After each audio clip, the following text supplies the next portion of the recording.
It is important to begin teaching civics and government to children at a young age. Civics and government teach children how to act in today's society and how to work with their peers.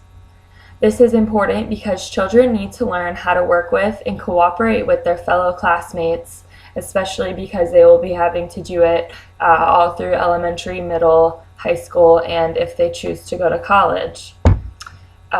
This also helps when they become older and get careers of their own and have to deal with, coworkers. When teachers tell their class the rules before a classroom discussion, he or she is already teaching the basic principles of civics and government. For example, if a teacher says, we need to be respectful to our classmates by not talking over them, and making sure to raise your hand when you are ready to speak so that everyone gets a chance to share and listen. When a teacher says this, he or she is already demonstrating the basic principles of civics and government. For example, rights and responsibilities, fairness, participation, rules and laws, power and authority, and of course many other concepts of civics and government.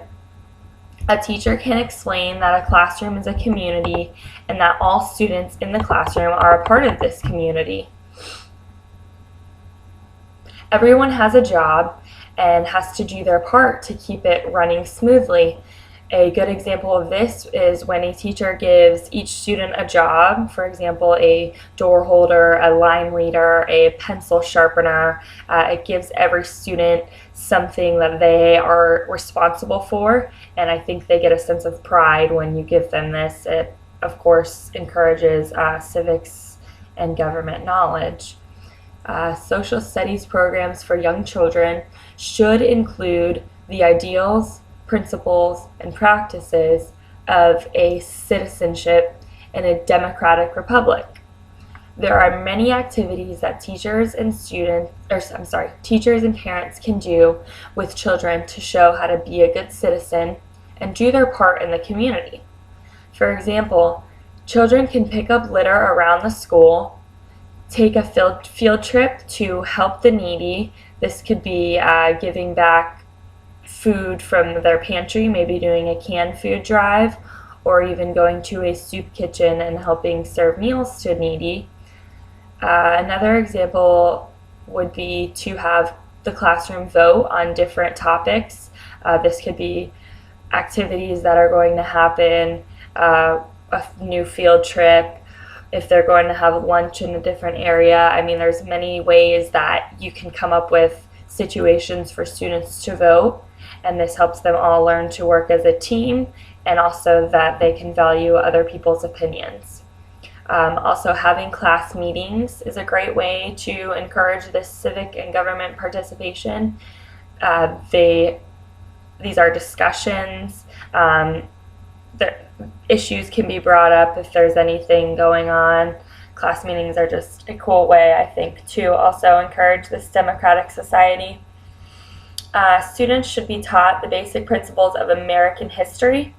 For example, how power works, how the people created our democratic society, the American flag, the Mayflower story, how the Pilgrims came here and worked with the Indians.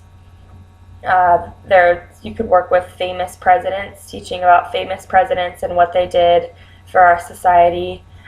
Teach about the Pledge of Allegiance, of course, teach them the words and how it goes and the importance of the Pledge of Allegiance.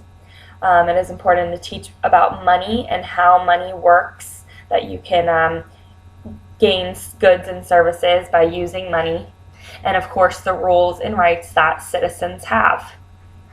Many activities can be done with children that are fun and emphasize social studies concepts. To improve the knowledge of economics, teachers can set up a class store with fake money so that children can play, but when they're actually realizing how money works. Teachers can create plays for their class so that they can act out American history. They could do plays about American presidents, of course, the Mayflower, and other famous important historical concepts. Children need the knowledge of civics and government to help them participate in the classroom and, of course, in the future as adults in our society. Thank you.